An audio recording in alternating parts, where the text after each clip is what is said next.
That's right, it is indeed time for Movie Night Extravaganza. My name is Forrest Miller, the host of Movie Night Extravaganza. On September 23rd, Olivia Wilde's Don't Worry, Darling is coming out in theaters. It stars Florence Pugh and Harry Styles. Plus Chris Pines as Jordan Peterson, apparently. So we thought, in preparation for that, we talked tonight about another Florence Pugh movie. I am talking about Ari Aster's 2019 folk horror entry, Midsommar. This film was talked about at the time for its constant, pervasive use of daylight. It's very bright and colorful, which is rare for a horror movie. After her parents are killed, Danny, played by Florence Pugh, reluctantly goes with her evasive boyfriend Christian and his friends on a trip to Sweden. Christian's friend Pele is part of an isolated and reclusive rural community known for their Midsommar festival. Even if you haven't seen the movie, you can probably guess that this community ends up being a pagan cult, and some serious psychological horror ensues. Below the surface, though, Ari Aster has talked about how this film is really more about the psychological process of going through a breakup and the need for emotional catharsis.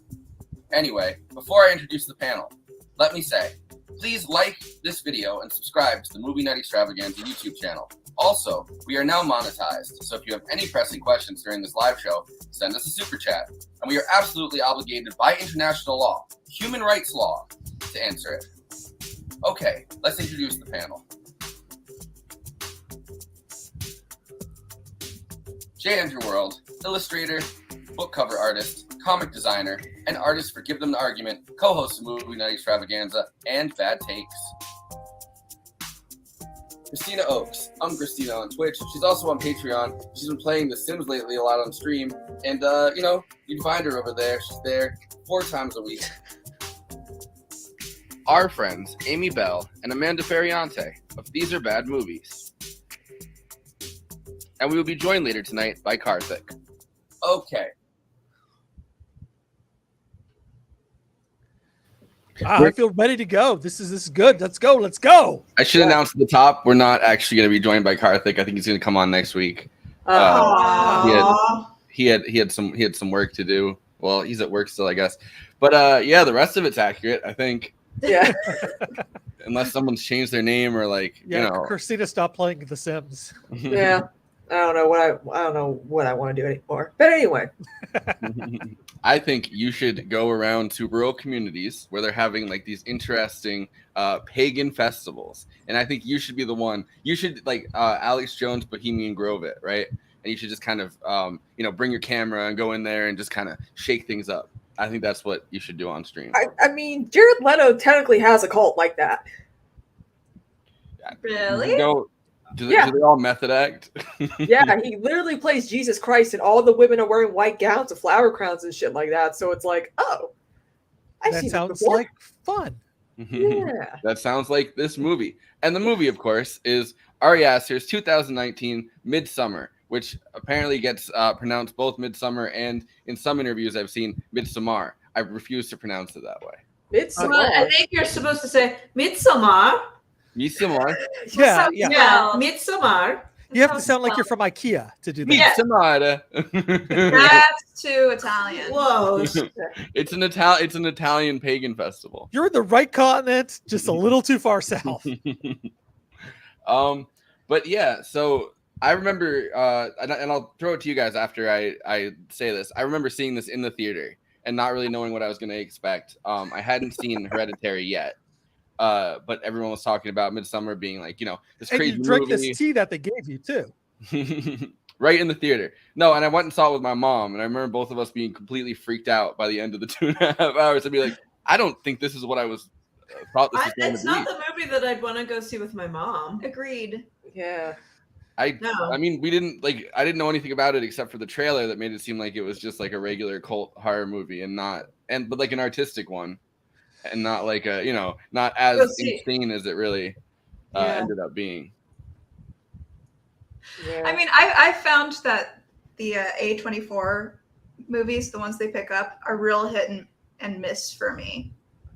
Like, I'll love one and then the other, and not with any consistency. Is Spring Breakers the in between, or it's just like it happened? James Franco was riffraff for a little bit. I haven't seen it. I don't go out of my way to see James Franco. All right, I feel like that's my A24 like bellwether. Like that's my movie that I'm like, this is funny, but like it's not a movie that I'm like, hey, this is great. Like I feel like that's Watch my it again. Let's watch Spring it with my Break. mom.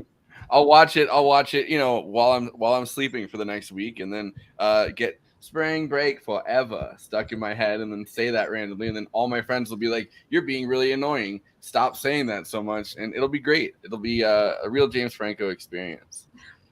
And that's what we need. Should be aspired to. Yeah. Well, I mean, this show is nothing if not a following in the footsteps of James Franco podcast. We need to leave. Yeah. To quit the stream. Sorry. Bye.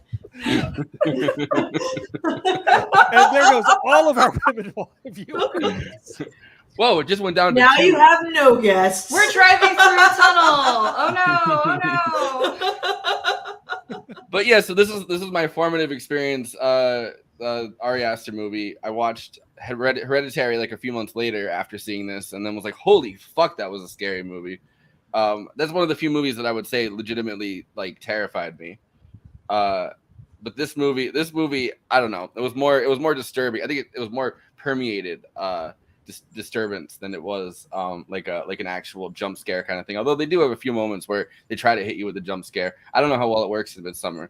It's more subtle though. It's like very, very subtle because like, you see like her sister's face in the trees, like, just as she's marching off and completely with the gas pipe in her mouth. It's like once you notice it is like one of the creepiest moments of the film. Yeah, and there's another moment where her dead mom, they're doing like the I don't know, she's doing like an incantation or something before they do the May Queen, like the dance off or whatever, and you see her dead mom's face, and it like super like it's superimposed over the woman's face. Like there's some pretty creepy moments. No, both parents are actually in the background of that scene too.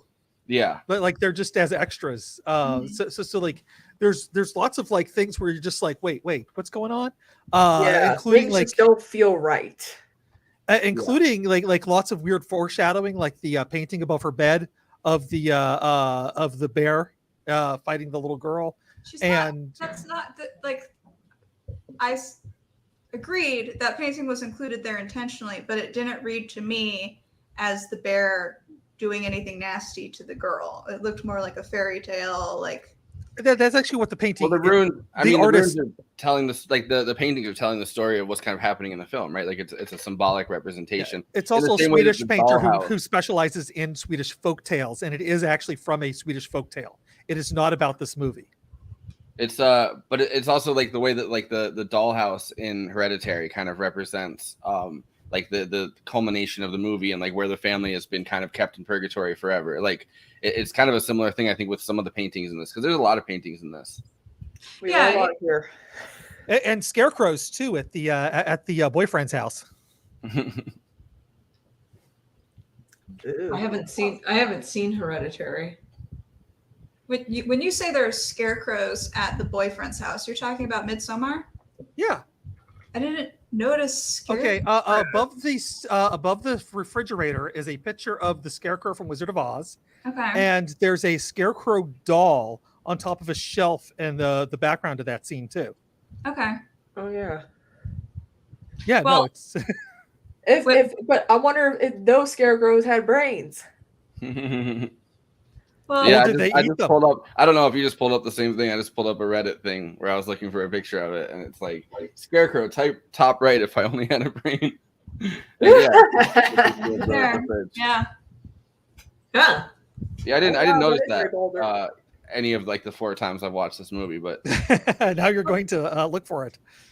There's supposed to be like more stuff that people say that they see, but sometimes just like we see human faces where it's not supposed to be. Mhm. So like even though the sister's face is in the trees, I could never see the face in the snowfall.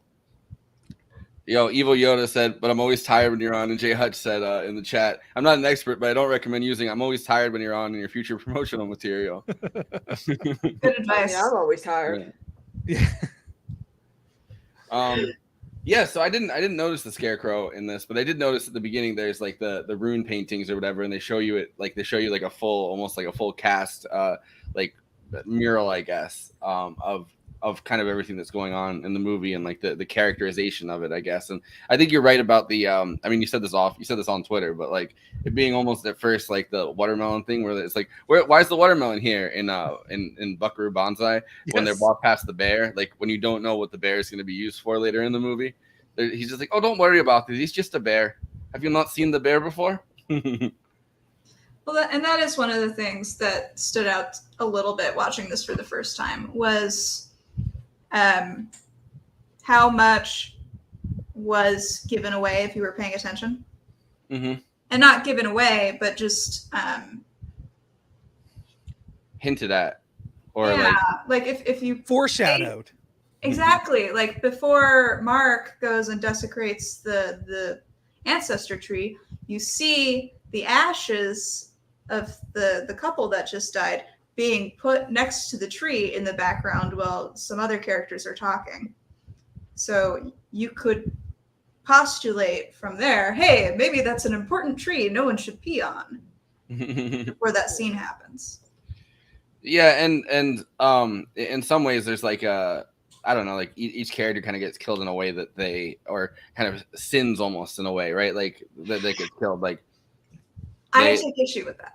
Well, not I sin. take issue with the whole damn movie. I've been sitting here silent this whole time because I come on here and I'm used to having, these are bad movies. We're just gonna go with the bad, right? But Forrest doesn't really want me to do that. No, I want to hear what you think is bad about Oh this my movie. God, I hated this movie. I You like hated any this movies, movie by the way? so much. Like, fuck. All right, let's hear your case. Yeah, the flowers are off. Let's go. Flowers are off. I hated this movie so much. Like, okay, the worst part about this movie, like the whole time I'm watching it, okay, I don't even know what Amanda's laughing about because I haven't said this out loud yet. I'm waiting. Because you know what? No one should ever have to say the words out loud that this movie might actually be racist against white people.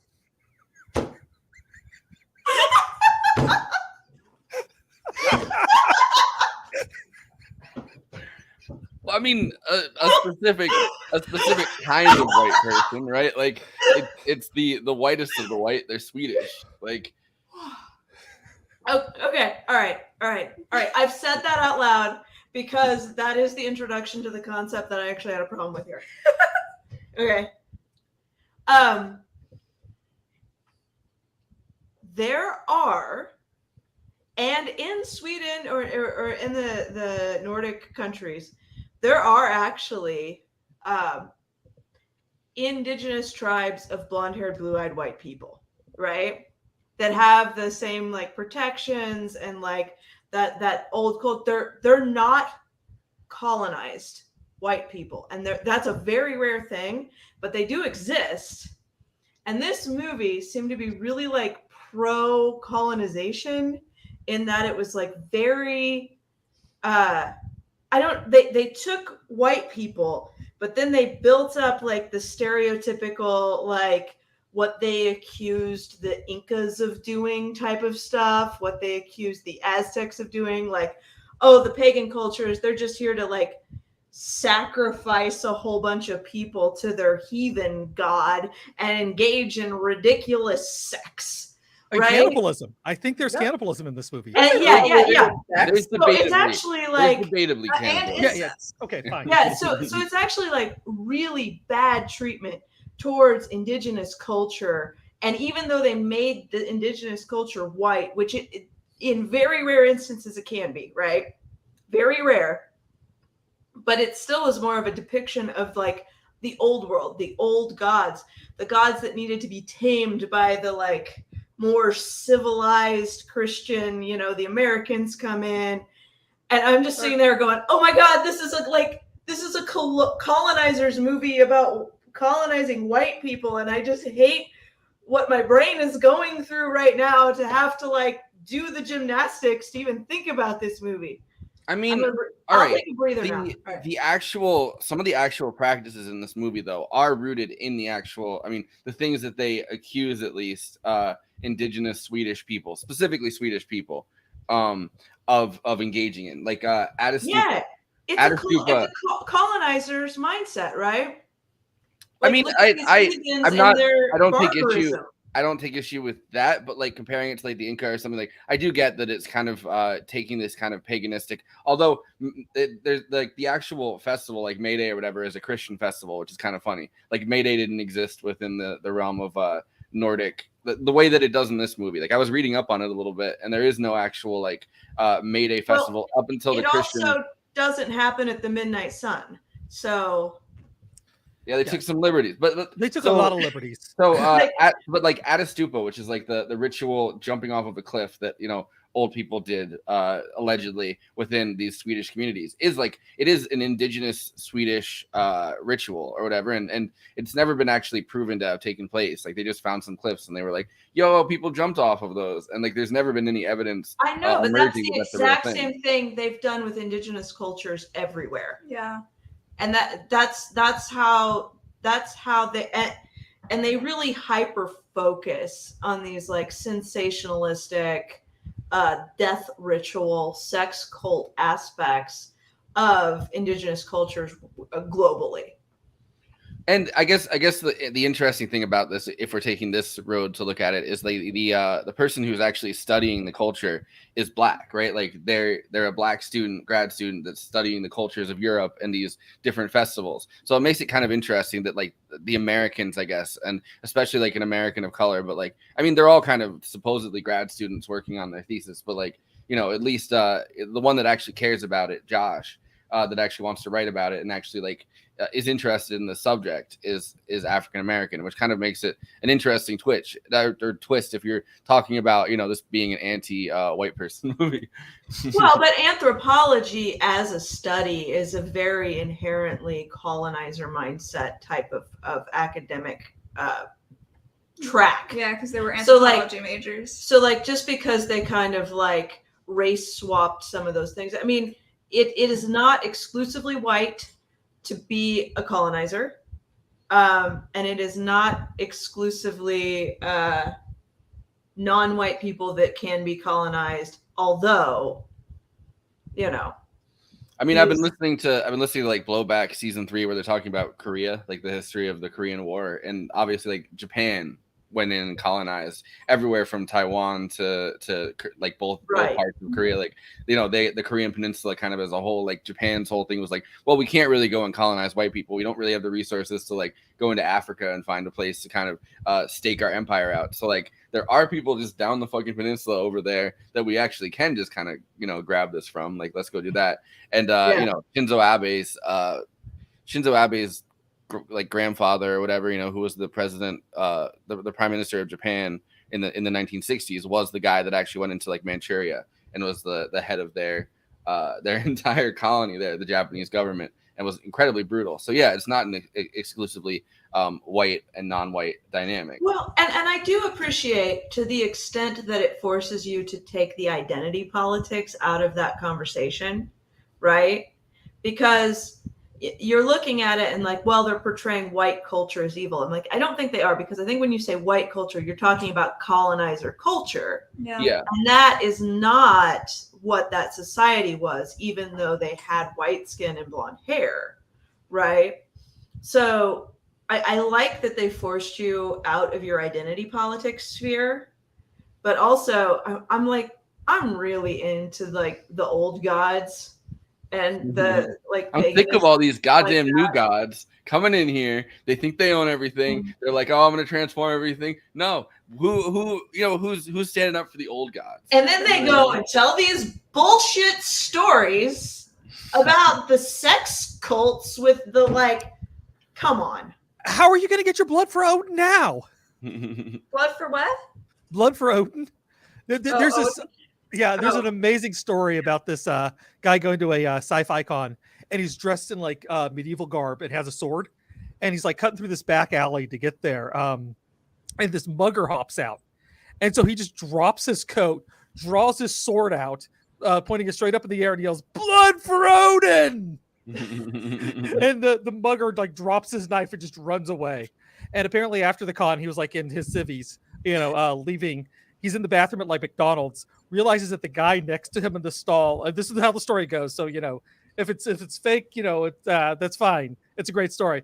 Notice the guy next to him was the would-be mugger, and he just leans over and whispers in his ear, "Blood for Odin." And the guy doesn't even zip up and just runs out of there. Wait, I want to hear what Kristina has to say. She's been silent largely for most of this episode. Oh, that's a hot take. I'm waiting for it. Oh, a hot take. I really, as someone who I don't really get deep into the political aspects, I'm a horror girl through and through. And I will say that this movie, and I'm not one to get scared, like that Hereditary actually gave me like it made me feel something that I never felt before. I guess because I completely agree with you with Hereditary. With Hereditary, I was scared in the way that I'm like, holy fuck, I don't think I felt this from a movie. Yeah, like the suspenseful psychological thrillers, those will fuck with my mind. Question about Hereditary for both of you. Have you noticed the mom on the ceiling? I haven't seen Hereditary, so I hope that wasn't for me. Yeah, It's been a while since it's been a while since I saw. I think Okay. I've only watched Hereditary. Yeah, make sure you watch it in a dark room because it's hard to see with the lights on because of how like low contrast that scene is. They But, like, literally make it once so you that see you her- have to watch these films in a dark room. I don't quite like that. I'm actually kind of annoyed by films, with the low contrast filmmaking, because it means that you have to have an HD TV to really watch it and actually see what's going on in there. Because then you'll actually have a good enough contrast. Of that though, this movie kind of does the opposite of like a lot of what Hereditary does with the darkness. Yeah, there's so much Not light. not necessarily though, because the first portion of the first act, the opening act, is very dark. Yeah. Set in America City somewhere, and then there are portions later on once they're at the festival where I'd point something out and we'd have to rewind so Amy could see it because of the high contrast. Like in particular, when the grad student is with the elder and like going through their book of customs and stuff. Interpretations of their inbred person scribbling in a book, which is why I'm the Reuben of the panel. Oh, no comment. And then the shot switches over so you can see Reuben framed in the doorway, and it's really bright outside and really dark inside. But Ruby Rotter, by the way, is the book. I had to look that up. Yes. If you look off to the side, you can see a bed against the wall. But because it's so poorly lit compared to the doorway, you don't notice it unless you're just looking at the entire scene. Well, And later on, Reuben's in the bed, like watching the sex happenings. But what? Okay. When we were watching it, we watched it on our public library app, our local libraries app. Canopy. And so I'm not entirely sure if that app is just absolute garbage or if they needed to fire their sound people and didn't. agreed. I watched it off Canopy, which is also through the library. That's ours. That's the one we used. Okay.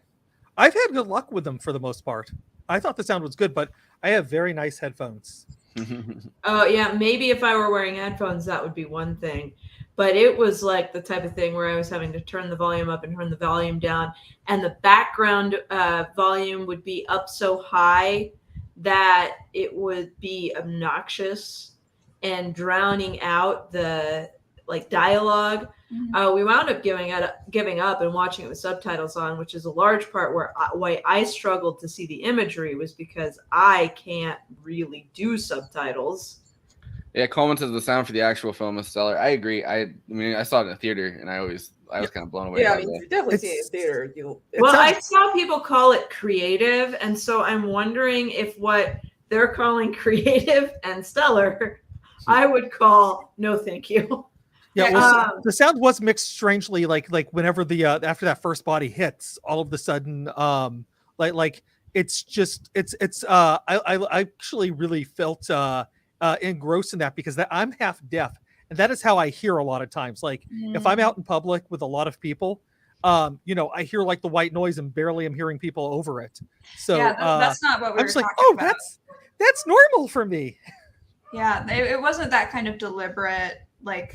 Well, it didn't feel deliberate to me. Like, it might have been Yes, because there was he's describing definitely- what was It happening. was definitely Yeah. Canopy then, because I think everything I never about the watched movie is Canopy. incredibly deliberate. So, Um, But no, Right. I think it worked well, because it actually acts as like a distraction thing. Like people use that ear ringing thing, which drives me nuts. And occasionally it's done right, like Mad Max Fury Road, I think is one of the exceptions, where like there's an explosion that happens, the And main it's character's a nice. little dizzy. You hear that high pitched ringing Oh sound. yeah. I have permanent ringing in my good ear. Mhm. So like I do not like hearing that sound when I'm watching a movie. Yeah. I didn't Uh, like having to read subtitles because I'm a little dyslexic. And I also read in a voice, which makes it sound really bizarre in my head. So I have a bad time when they turn the subtitles on. So we've discussed the aesthetic qualities of the film, I think, in depth. A bit. But this is so much more to talk on about. a I guess a subtextual level. This movie is also kind of about Ari Aster's own breakup, and like the need that he found from like the need for, he wrote this when he was going through a breakup from a long-term relationship, and the need for catharsis that he felt, I guess, throughout this process kind of made up the movie itself, and this like form, I don't know. So I have a clip that I Okay. I don't know why I'm the one explaining this when I could have Ari Aster do it himself. Yeah, it'd probably be better too. Yeah. I think this might be a happy ending. And I'm curious what your response is to that. Well, it is, I don't know. It's designed to be cathartic, and it's designed to play as a happy ending. It took a long time to get to the right place with the score for that last sequence, and there's a 10-minute cue that accompanies the final scene of the film, and we were really trying to hit the right tone, which was, I guess, we were going for like this lushness and this, romance and this like, symphonic quality, and it was just very important that it felt just cathartic, and I think we were going for this like feeling of awe as opposed to a feeling of like horror, and the way that I have been talking about the film, and I'm at the end of a press tour right now, and I'm just like, I like absolutely hate myself, and so I'm repeating myself and trying also to like avoid mistakes I've been making, or things I just regret, but we won't hold you accountable for anything here. Okay, thank you. I have been describing the film, and I I was doing this before we made the film as a fairy tale, and in many ways the movie is a contribution to the folk horror subgenre, and for many of the characters, that's what this film is. I mean, for all of the American men and the two visiting British people, this is a folk horror movie. But for Danny, for the main character, it's a sort of perverse wish fulfillment fantasy. And I wrote this while I was going through a pretty bad breakup after a long-term relationship, and I wanted to make a film that that felt like as big as a breakup feels. Like from a distance, if it's happening to someone or somebody else, it's like this silly thing, and they're going to get over it, and just pick yourself up by the bootstraps. But when you're in it, it can feel cataclysmic. And so I wanted to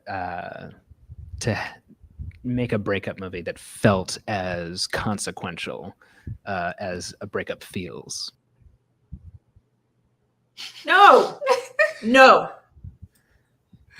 I mean, Yeah, I don't think I'm gonna date him. I wish I went through what he went through. I mean, come on. I mean, I broke up with my ex, and next thing I know, my father gets diagnosed with end-stage small cell lung cancer. So, yeah.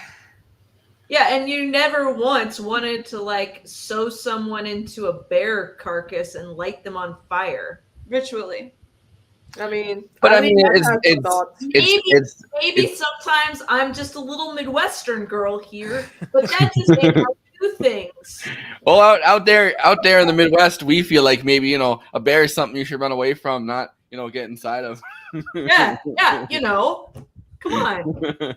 I just think that it's funny to put the breakup on the same scale or more extreme as the murder-suicide committed by the sister at the beginning of the movie. Well, that's an odd comparison in my mind. Which I don't even know, what really was the plot driver for that? It was just bipolar disorder will really mess you up, was the lesson from that. But take your bipolar meds, y'all. No, but it's untethering her from the life that she's living in the United States so that she can, be completely free to explore the psychological experience. And if you don't think about it as all of this stuff literally happening, right? Like you think about all of this as abstract or metaphorical. Well, I mean, that's kind of what he's saying. Okay, so that's the kill your mother trope, and women really don't like that. Yeah, it's not usually even the case like Mommy Dearest. Yeah. It's usually applied to men, though.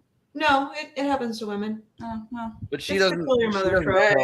If parents are terrible, then She doesn't kill her mother. Like I don't know. Like it's not that the character kills their mother. It's that the plot requires the mother to die for the child to fully realize themselves. It's like it requires the death of the maternal presence. But it's also for character development. I mean, I hate to say that it's character development for her boyfriend, because that also does kind of feed into what you're trying to say. Yo, that makes it sound really shitty. Yo, we're gonna kill your mother, so it's character development. But it's well, no. Hear me out, because I'm gonna get to a point here, but I gotta explain a couple of things.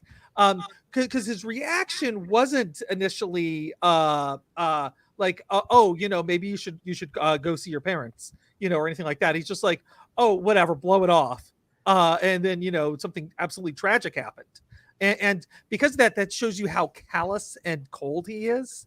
And it actually kind of works out through the rest of the film that you see this kind of shallow person, because he did tell her not to worry about it. And she really did need to worry about it. She really did need to do something. They were alive. You could see them breathing at the very, as she's calling them. And if she didn't call him, or even if she didn't take his advice and went over there, she might have been able to save her family's life. Maybe not her sister. The whole movie would have happened. At the same time, exactly. though, I mean, because he had to kill the mother. They leave you with the impression, though, that you like by that this happens a lot, right? Like the sister's always threatening to do something. I don't think necessarily it's a very good message for, you know, people's mental health or whatever, but like the sister's always kind of doing stuff, is always threatening these things for attention. I don't think it's just that he's shallow. Well, I don't think it's for attention though. That's the problem. Yeah, but I mean that's his that's like how little both, sexist view of it because he's a horrible character. but Danny says it.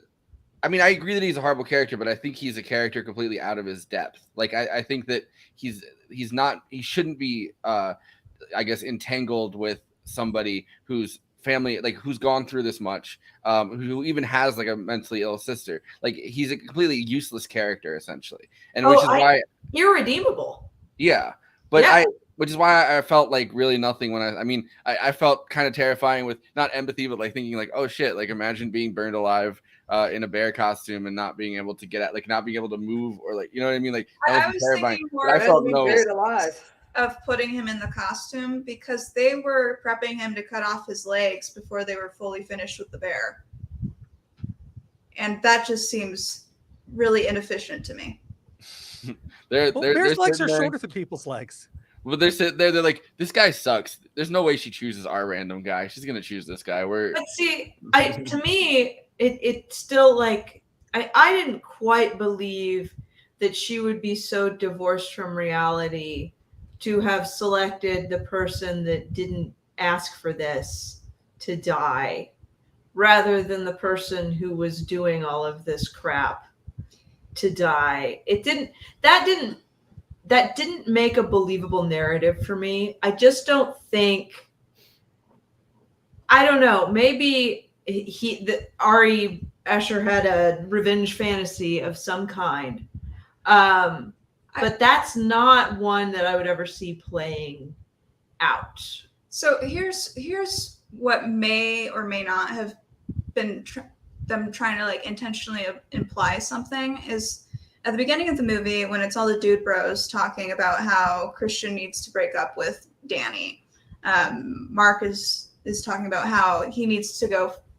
Christian needs to go find a girl who's not, who's willing to have sex and not freaked out by it or whatever. And then it's only after Danny sees like the group sex and just loses it, right? Yeah. That then she's okay with pick him. Because that of all things totally looked consensual and above board. Everything else that's going on there. And she's like, he intentionally got in the middle of a bizarre sex cult. So I don't know if they were trying to say that like she has kind of like phobia or trauma or something. I would probably assume it was, I would have assumed it was trauma, and I would assume that this is someone who's kind of insanely damaged by a bunch of different things, not just, not just having a sister who has bipolar and stuff, but like, has been through a lot and is extremely anxious. Like you see her popping Klonopin at the beginning of it. That's while looking in the mirror. It seems like someone who has a pretty well-established panic attack disorder. And I would have to wonder if Ari Aster kind of projected some of his own. I mean, he talks about it at length in some of these interviews. Like he projects his own kind of things into Danny as a character. And I don't know how much of the wish fulfillment of like, oh, well, maybe, I can burn my, treacherous boyfriend alive kind of thing goes into that. But I would assume that there's a lot of emotional issues at play that we kind of see, but some of them we don't. And it's kind of implied by the fact that she has all these issues and she's constrained, right? Like I think that the thing is with the kill your mother thing, like whether or not it is a trope, is that it's cutting off all of her ties to healing. That's the trope. That is the trope. Yeah. Yeah. Go out into the, it's Bambi. Yeah. It's Bambi. Yeah. Is what it is. Bambi doesn't happen without Bambi's mom getting shot. I mean, sure, but Bambi for a mother getting shot. Exactly. But still, like, so I think that it's a story about healing. I think it's largely allegorical. I don't think it's meant to be taken literally. Healing takes place. I mean, I'm going to agree with you that it's allegorical because the director said it was, right? Like, that's clearly what was intended because he said that's what was intended. And then literally everybody inside that building really needed some aloe after it was burned down. Yeah. So here's the other thing is Danny there's context in the movie that says Danny is an unreliable narrator. Obvious from the way she like backs away from confrontations with certain characters, like Christian specifically, like changing her tune halfway through when he gets upset at her and being like, well, I'm sorry, you don't have to apologize to me anymore, as an example of her being like outwardly an unreliable narrator. But also, as you mentioned, Forrest, at the beginning, she's taking some prescription pills, and I don't know about other people, but I don't stop taking my prescriptions when I'm on vacation. And throughout her vacation, Well, that's not how Klonopin is prescribed. Well, Klonopin is prescribed on an as-needed basis when anxiety gets bad. and she was having a great time in Sweden. I have quite severe anxiety. I would still have that, and especially like She's I'm on anxious. vacation. I don't think that's fair. Yeah. She's in Sweden and she's crying throughout a lot of it. She's still going through the traumatic experience. She's taking recreational drugs. And All right, so she's irresponsible. I don't know. No. What I'm saying, what I'm talking is she was tripping the entire time because she's probably taking her already prescribed medication because she's having a bad time, even on the airplane. She's taking what's his name, sleeping pills, and then all this other stuff that's being pushed on her. She is an unreliable narrator. The drug use was actually particularly disturbing to me because it depicted discomfort with using the drugs, and then like bad drug a culture. pressure that just, I did not like the depiction of the drug pressure there. If that makes sense, like they really. I feel like you guys are It's just like, pulling stuff I'm out just of the not hat real and just, like, comfortable God, taking man. drugs. Can't have any fun. Yeah, that's because I Can't Believe I'm Not Chris Pratt was like really trying to push her into taking the drugs. I like that. I can't believe I'm not Chris Pratt. Brilliant. Yeah, I kept thinking that like, oh my God, this dude looks just like Chris Pratt. That's perfect. Wait, the boyfriend? Yes. Yeah, he's Yeah, Irish. Not he Chris Pratt. looks a lot like Chris Pratt. I He's can't believe it's Irish. not Chris He's Pratt. It's not Chris he's Chris Pratt. But I pulled a clip specifically for Kristina because I thought she'd think it was funny. So this is the actor that played Christian talking about the full frontal thing with and you weren't on for the last episode we did, which I wish you were, because the same interviewer came up in the last episode and was running up to people and yelling at them about. Doesn't he look like Chris Pratt? He does look like Chris, but the same guy was running up to people at the premiere of Pig and was like, "What was it like to work with a pig?" Ooh. And you remember that? You remember that? I hear it's hard to work with children Yes. and animals. So That so this pig is- was a professional, even this though is- she's never done a movie before. she's never done it. This was an amateur pig. All right, so this is Good pig. doing it. How do you sell this movie to someone why they should see it? It's coming out July 4th weekend. It's the happy weekend. It's summer. Yeah. Why should they go into a theater and see this? If you've just gone through a breakup, maybe it's the right movie for you. Maybe it's Or it's maybe not. Okay, you're twisted. I think it's I guess over the past 10 years we've seen this kind of re-emergence of the horror genre as something prestigious, and there's real substance in horror films these days. I think it's becoming the genre that people are continuing to go to the theater for when everything else is just gone. Nobody goes to the theater for anything that's not a franchise movie anymore, but they will go for a great horror. And I really think this is one of those movies. And it's, as far as I'm concerned, all credit to Ari as an auteur. This is an excellent piece of filmmaking. It really is. So we have to talk about. We have to. Here talk we about go. the scene. Here we go. You know where I'm going. You know where I'm going. So I'm gonna fold my arms defensively.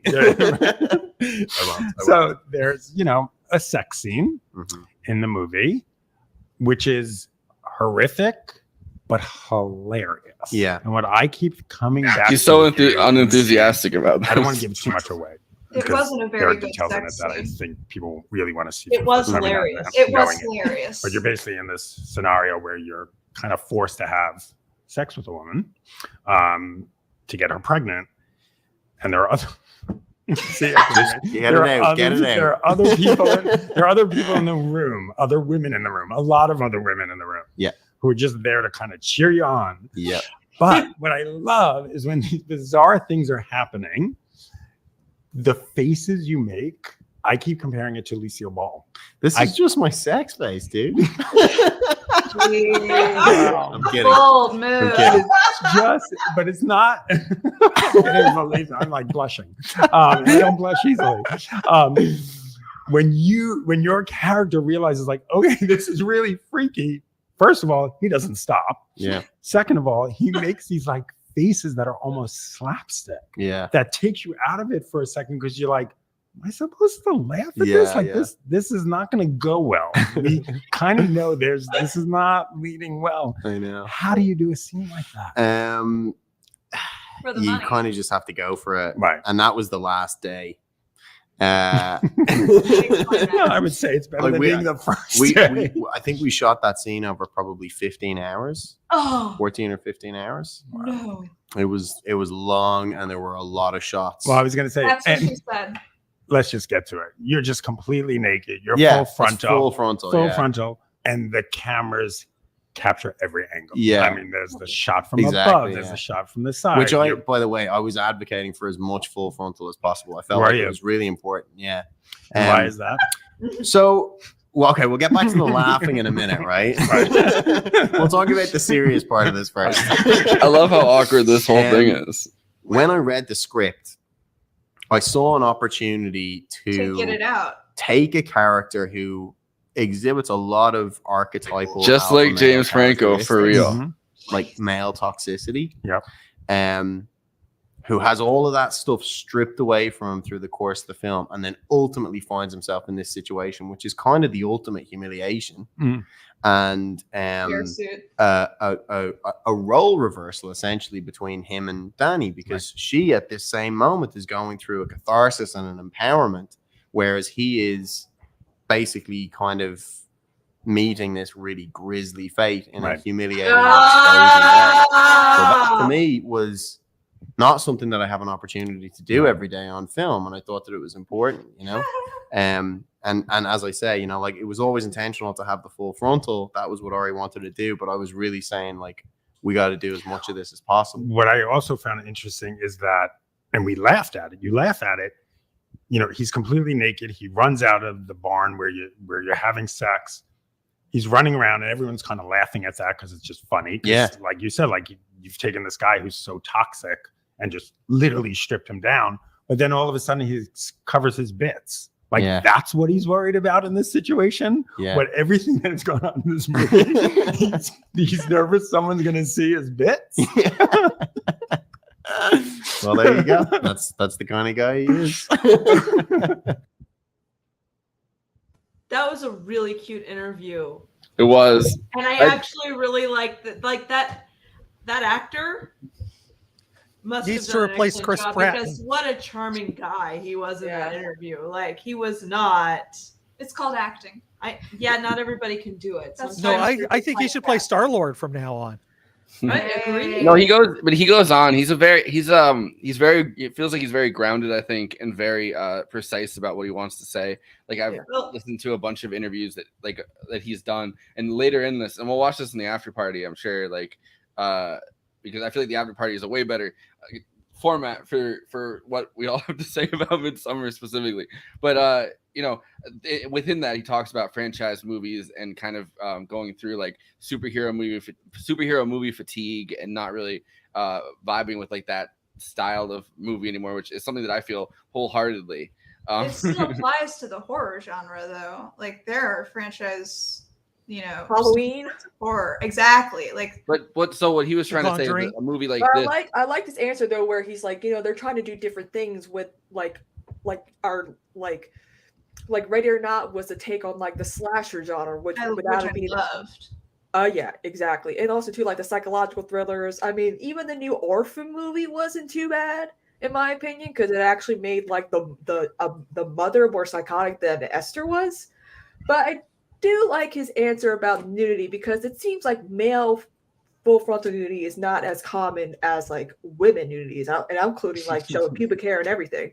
So I mean, we're slowly starting to get to the point where, you know, all nudity is kind of like the norm now, which I'm like, I mean, we shouldn't be so taboo about these things. I mean, when my mom was like, Kristina, do you think I would like Euphoria? I'm like, Mom, there's a lot of penises in it, so I don't think you will.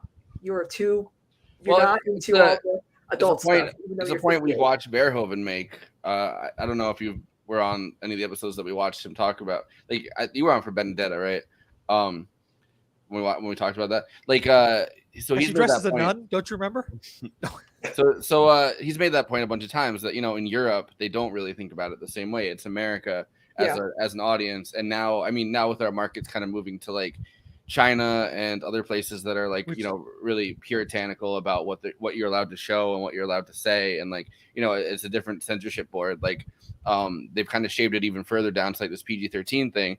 But like, you know, he's been open about the fact that you're allowed to have way more freedom making these kinds of movies that show nudity in France or in like Germany. Of course, yeah. They still let Roman movies in France, but you know, I agree wholeheartedly with the American puritanical culture towards nudity really like needs to be broken down.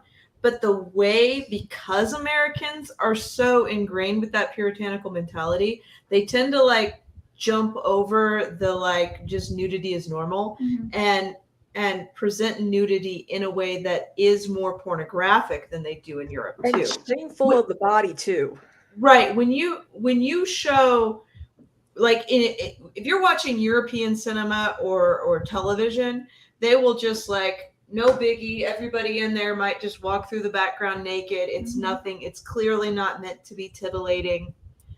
And Americans will try to like bust the taboo of nudity, and they always go into is this a sex thing? Right? Yeah. And Europeans don't do that. No. Yeah. I think that is something that you lose steam with over time. Like, I think that when you're first trying to, you know, no pun intended, bust through that puritanical culture, you know, you're going to do shit like that because I don't think that kind of taboo has ever really existed in these European countries. But I think going back to Verhoeven, would be watching German channels, and she's watching movies where there's like, you know, like even over in Europe, the sex scenes can be quite graphic, but that's something that's normalized over there in the nudity. And I'm like, oh my, what the hell are you watching? You want this? Right, but all the nudity, like you might see more of like a woman breastfeeding. Yeah.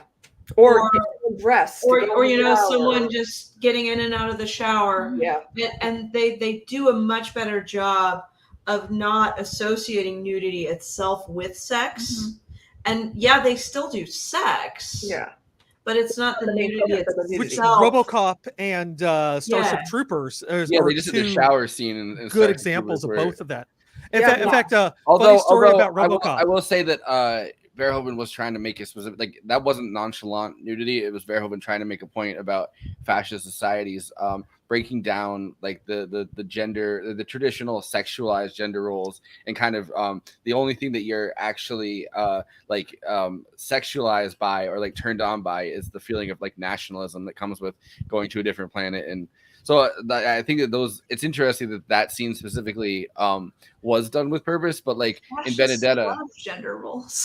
Yeah, fascists are all about the gender roles. And they're making fascist babies. They're not. It wasn't about how they're getting rid of gender. Babies. It's not about how they're getting rid of gender roles. It's about how they're getting rid of the sexualized nature of the boundary between male and female in this context. Because the men and the women were just able to shower in the same room, and nobody really minded it or thought about it because they're so wrapped up in like ultra nationalism, or I guess ultra globalism in a way, because at this point they're fighting interplanetarism. Yeah, like that like sex doesn't even register for the people in, because what Starship Troopers is supposed to be is a fascist propaganda film from the future. It's not supposed to be like an accurate depiction of what fascists would be doing in an actual society. It's supposed to be like a fascist propaganda film that you don't encourage orgies, which is what the scenario would be in the group shower scenario.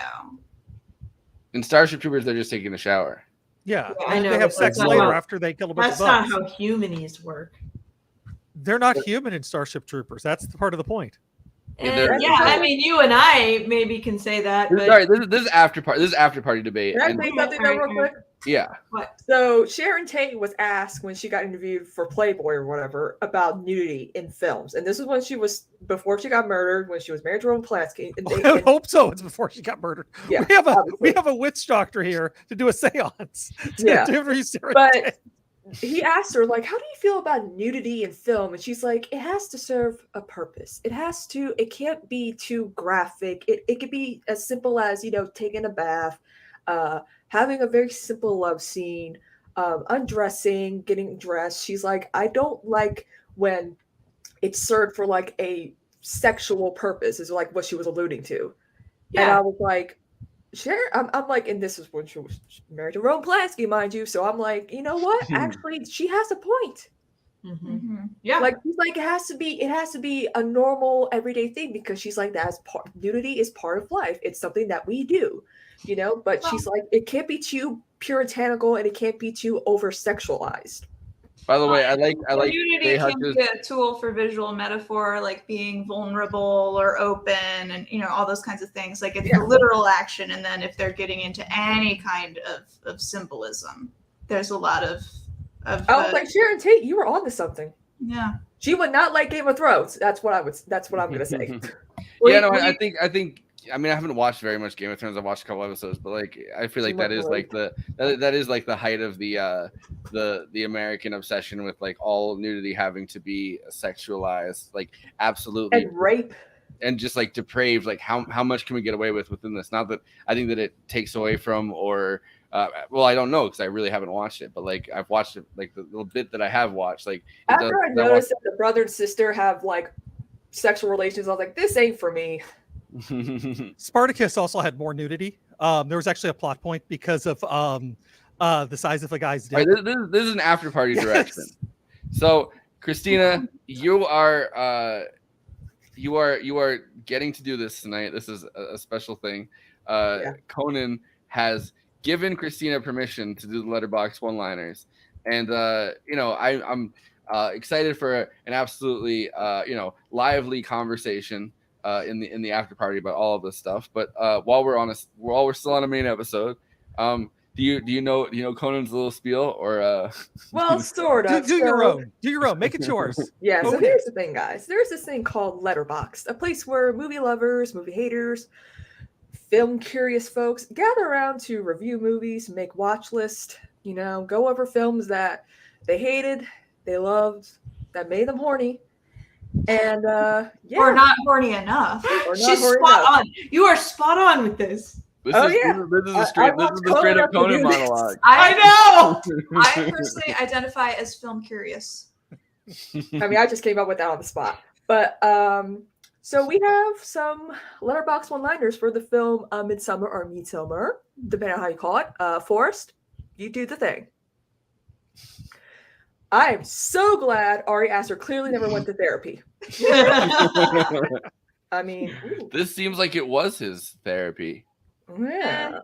I mean, I'm not saying it went well. I'm just saying Yeah. seems like that's how he views it. Yeah, I mean, art is therapy. That's why people art therapy is a thing. But let's be honest. Like a lot of artists self-medicate through art. Mhm. I like the thought. Art is therapy, and that's why I put that Irishman in a bear suit. You don't The get it. You just don't understand his art. Mm. The best version of Charlie and the Chocolate Factory since 1971. I mean, she doesn't own it afterwards. Well, the She weird got thing to is, do a thing, but like the society will continue without her. Oh no, she's in the society now. It depends on how long she. This is a topic I want to get into the after party because there's a clip of Jack, whatever that played Christian, talking about what he thinks happens after the fact. All right. and also just Ari Aster did specifically say that he wanted this to be his Wizard of Oz, Mm. Well, that's not Charlie and the Chocolate Factory. which is weird. Yeah. Ari Aster said, yeah, grief is awful, but you know what's worse? White men. 3 stars. Wow. Well, she really doesn't like white men. That's the thing. Clearly. She's like, there's too many of them. And you're in Sweden. Just another normal day for the Skarsgård family. Ouch. Ooh. Ooh. That's stereotyping. Yeah, I mean, because they are Swedish, and yeah. That We're gonna get is canceled. sort of being hard. racist against a white family. But Steve Buscemi did go to their to their park that one year, and that's how we got that one Skarsgård. Was it Bill? What? Yes. That's after party material. Midsommar. Yes. That one's good. That's classic. I'm glad I picked out these. I'm 99,99999% sure this is what influencers do when they go to Coachella. Yes. Indeed. Mhm. The flower crowns, the fashion, they do it all. Kylie Jenner, Midsommar. Ari, what the fuck, dude? I feel like that was Amy's response to this one. I have a letterboxd. I did one for you in particular. It's good. I liked it and commented. I know. So those were the Letterboxd one-liners for Midsommar from New Night Extravaganza. Make sure to follow Forrest. He's there reviewing films, and he's doing all the films you really probably have never heard of in your life, and you might not want to watch them, but you know, you do you, boo. Hey, I find some like, gems. yes, All right. lots of My review was this movie has such wasted potential. I mean, by sex cult standards, did these Swedish people do anything all that weird? To which I replied, missionary. Yeah. Yo, their missionary looks like a turkey. Really Thanksgiving turkey that like you're about to put into the oven. Freud would have some things to say to you about that.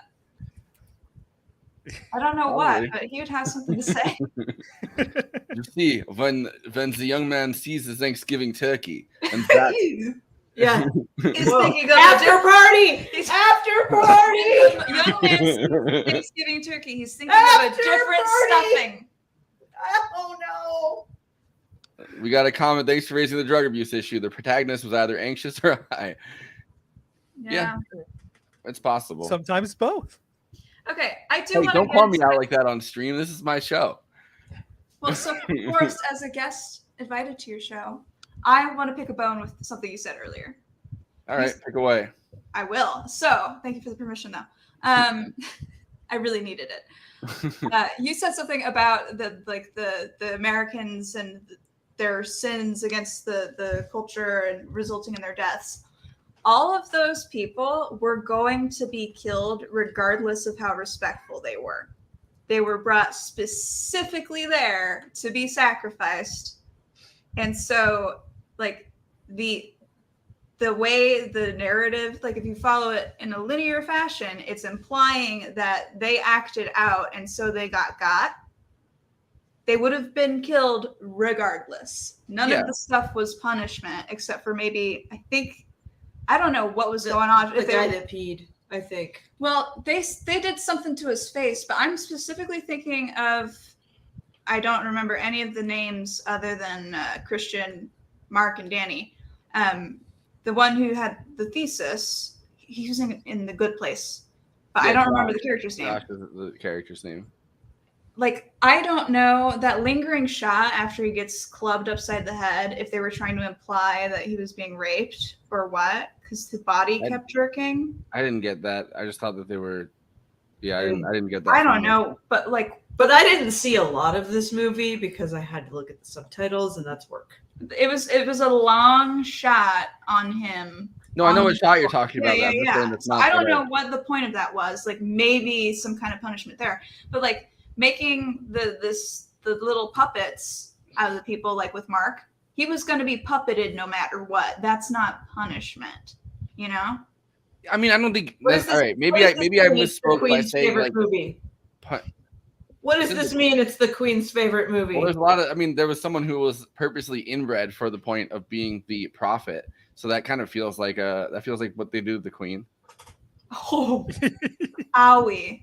But okay.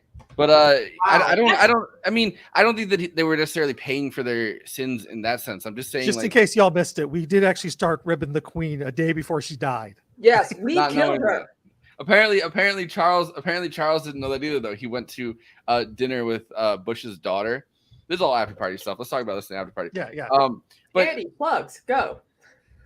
No, I think Forrest should probably finish his point real quickly. Okay. Since no, so you know, I don't necessarily think that they're killed because, like, I think they would have been killed regardless, but I think they probably would have been killed later on within the thing. They're making them uncomfortable enough that they, do something that seems to dishonor or whatever. Like, it feels like they're kind of almost like creating a social experiment where they have these characters almost do something that's either leave, which obviously, like, you should just be able to leave. Like, I'm not saying that leaving was a sin, but in the sense of like this experiment, I guess, like you wouldn't assume that they would be killed before the entire festival, right? Like each one just happened to get got. They're probably just really good at this point, I guess. Yeah, Like, well, they only do it every 90 years, so Well, it's not like they're going to be that practiced. And my point about the show is that I think this would probably be a delightful community to live in for the 89 years where they're not doing the festival. If you happen to live within the 89 years where this is just a normal community, like out there somewhere in the Swedish, like, rural wilderness, like, this is probably like a nice community to live in.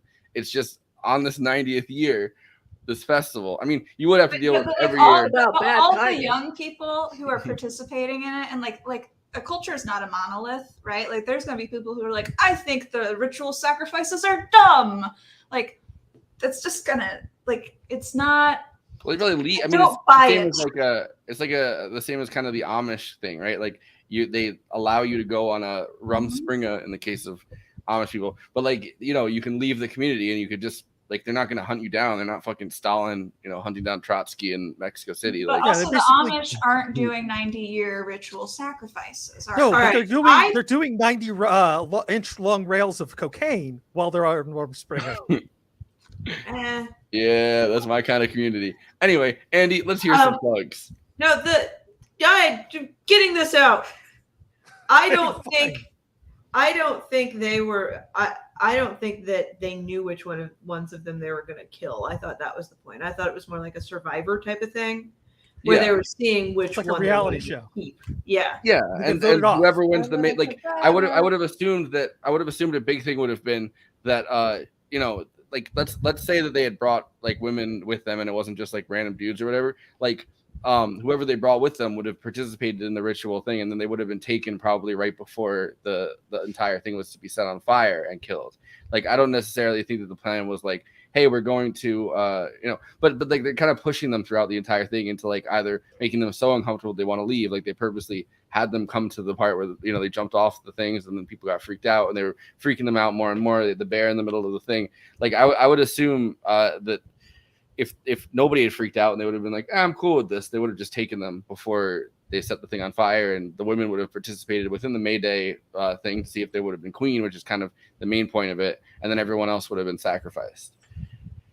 Yeah. But each one kind of did something that would, I guess, I'm saying, like, they definitely stacked the decks in that sense. Like, they knew that the dudes are going to be sacrificed either way, but like, each one kind of did something, I guess, to almost dishonor the tribal, tradition. And which I always think would make them worse candidates for sacrifice. Like, the point of sacrifice is giving up something of value.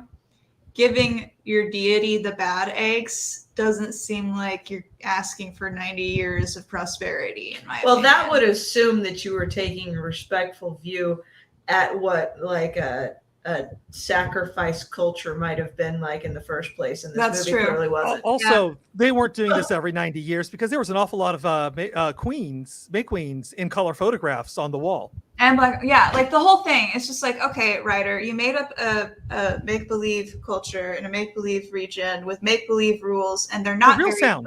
It's a real town. Well, they might not have done all the killing. I mean, you can have a maypole and not murder 9 people. That's true. Okay, like, you can let's get into this. Let's get into this in the after party. Okay, yes, because we have plugs, and right now, if you're plugs. watching us on YouTube, do the YouTube things: like, comment, subscribe, hit that bell, and because Conan isn't here, stick around to the end and listen to that slapping Conan Neutron song. Slaps. Yes. Follow us on Twitter. We got Movie Night Extra, which is a lot of times Forrest, but some of us other plebes in the group also post sometimes. So it might be Conan, it might be Kristina. You never know. But we have a Twitter, so follow that and follow the rest of our wonderful Twitters as well, because we all tweet.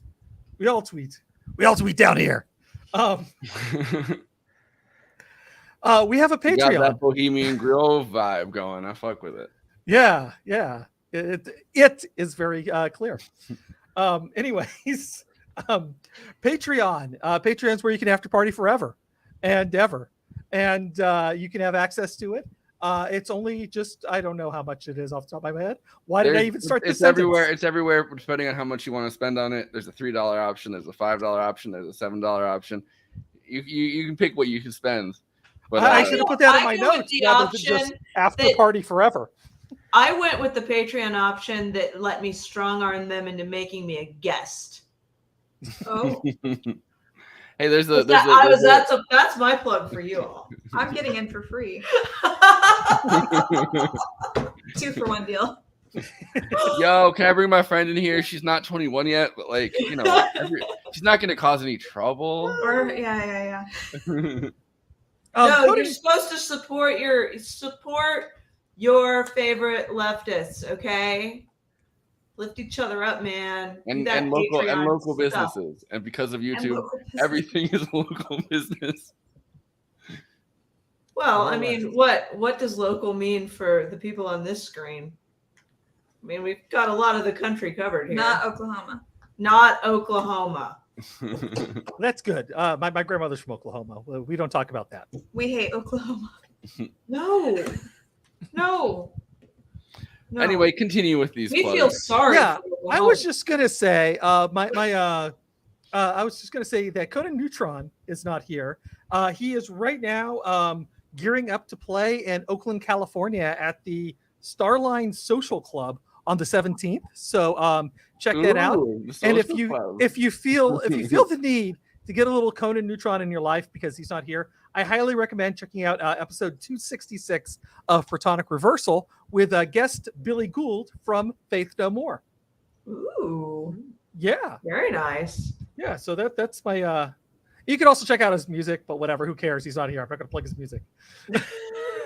I will. We listen to his music all the time. It's a favorite in our house, actually.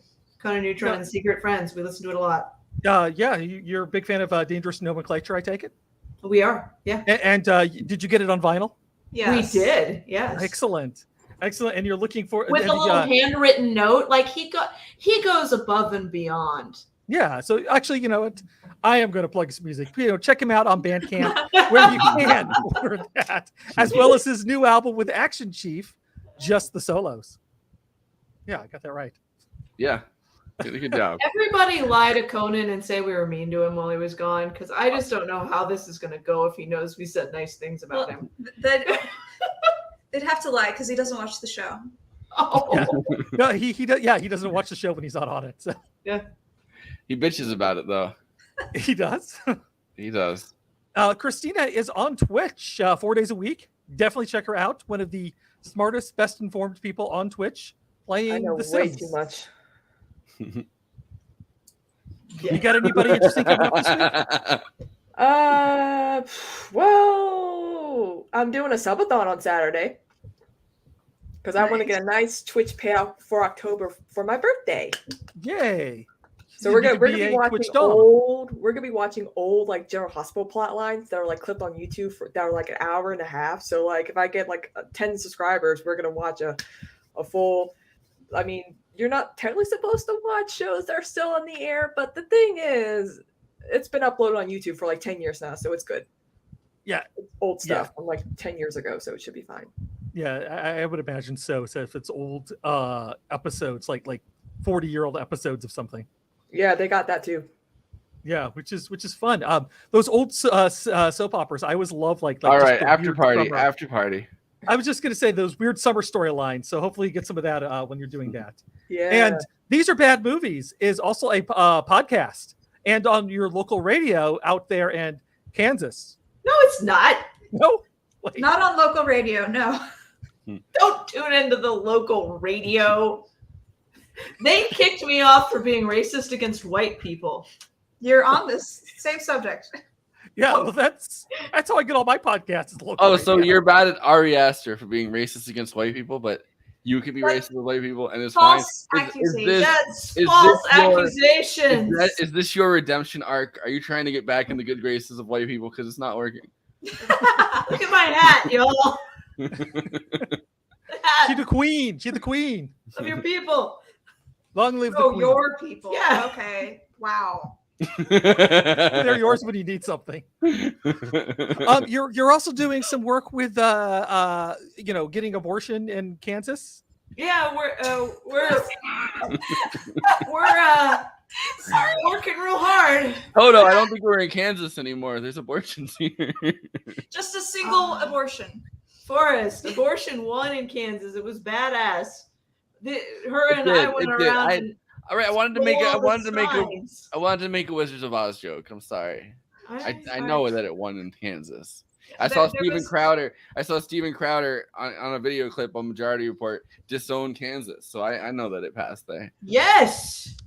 No, we're getting a National Organization for Women chapter up and running in the state of Kansas, and kind of trying to move with some of the momentum, because a lot of people were really angry with us for removing signs that were pro-fascist out of public spaces, and I would like to keep making those same people really upset with me. Yeah.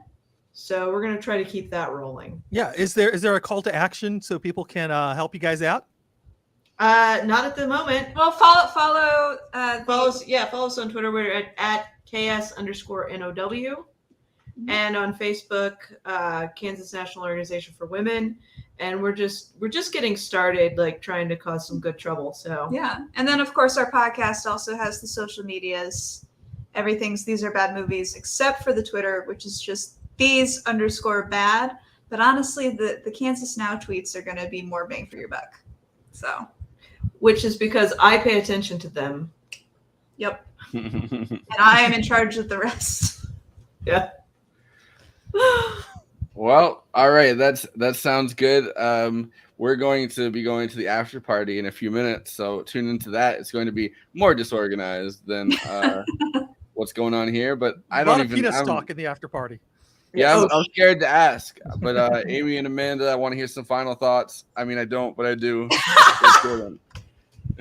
He keeps bringing us back. I mean, I know. Like he acts like he hates our hate, but I don't believe Some him. people are masochists. I know. Look at him. Look at his face. Yeah.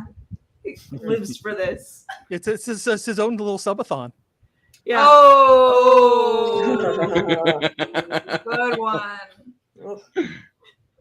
Oh. Okay. Final thoughts on it. I've already exhausted Well, everything. give I it wanted an to- Uber. Yeah. Give it an Uber.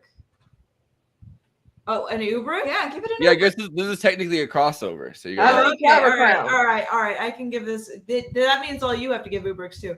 My Ubric is like, ugh. No flower Yeah. crowns? The Ubric's just a noise. Yeah, just a qualitative rating of the film. So, Forrest, I'm assuming yours is a Yahoo. No, mine was gonna be the chant they do. This like ah, ah, when they're burning the temple. Okay. All right. Do you have a qualitative mouth noise to rate the movie, Kristina? Woo! All right. What about you? That's that. Just gotta. I was gonna say elected, but that's not elected. May Queen woo. Yeah, it's not what's his face. Yahoo! Yeah. I'm going more for a Leonardo DiCaprio and Once Upon a Time in Hollywood. Like, ooh. Okay. I'm surprised nobody did the Tim Allen. Huh? Like, well, that's not my Ubric. I suppose it's something like a eh. didn't I mean, love it. that's fair enough, I guess, for this movie, because I have friends that like really like this movie. I have friends that didn't care for this movie, so it, you know, I think it's a divisive topic to cover. I just think I could start a better cult. Oh, I know it. I got so many ideas. Like Ooh. my rules would make more sense. I'm sick of white people starting all these cults. That's all I'm saying.